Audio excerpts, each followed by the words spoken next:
It was a couple of weeks ago. I was working here at Catholic TV, so I was in town. And right down the street from the studios here is the little town center. And there are stores and post offices and banks, and I needed to do some errands. And so I knew that I'd be parking down there for a while.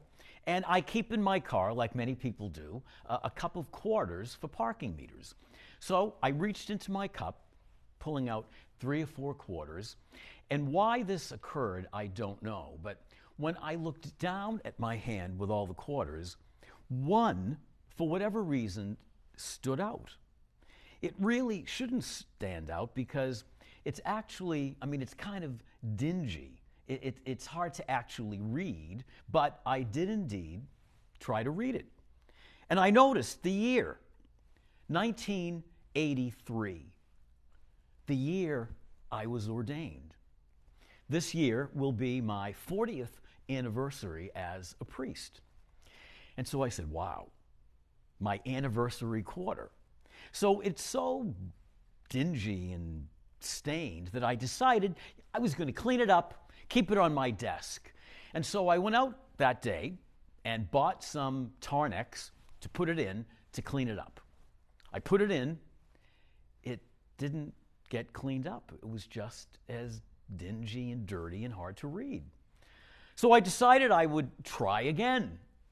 And I went out the next day and bought some silver polish. Now, when I was a teenager, I had an after-school job in a jewelry store, so I know how to polish silver.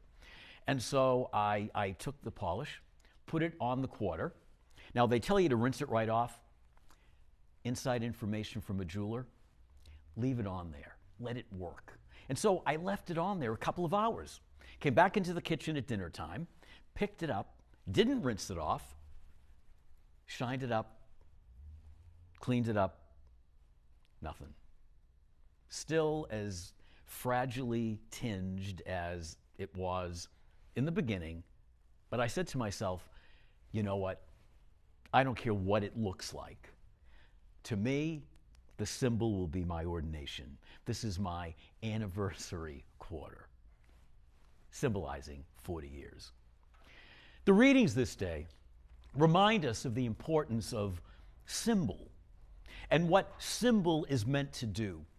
Symbol invites us all the time to go beyond whatever the object is. That first reading, that classic reading that we always hear at this midpoint in our Lenten journey, the symbol of the temple, symbolizing the presence of God. The waters flowing from the temple, rising ever so slowly higher and higher and higher, symbolizing for us baptism. And the fact that we grow in our baptism as we grow in His grace, the ability to be images of Jesus increase in us. All we need do is be mindful. The gospel, once again, about water and the symbol that water is, especially in the Gospel of John. And in this case, we see the one that truly brings about the miracle. And it's Jesus, who isn't concerned that it's the Sabbath, isn't concerned with those rules and regulations that might prevent him from reaching out to people in need. He forges ahead and he cures the man. The man gets up and he walks. My friends, on this, I believe it's the first full day of spring. As we do reach the midpoint of our Lenten journey, we are reminded that we are vessels of the presence of Jesus, that we carry within ourselves, because of our baptism, the ability to bring new life, resiliency, springtime to all that we meet. You and I, through what we say, what we do, are invited to be symbols of Jesus.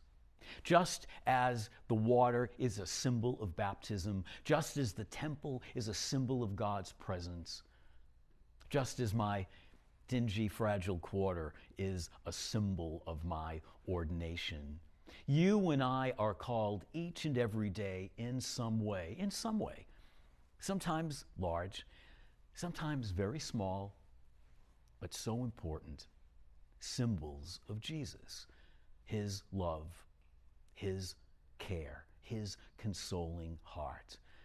And if we give ourselves over to be symbols of his presence, my friends, we find ourselves being taken up in an amazing journey, the journey that is his mission, a mission that continues to this very day.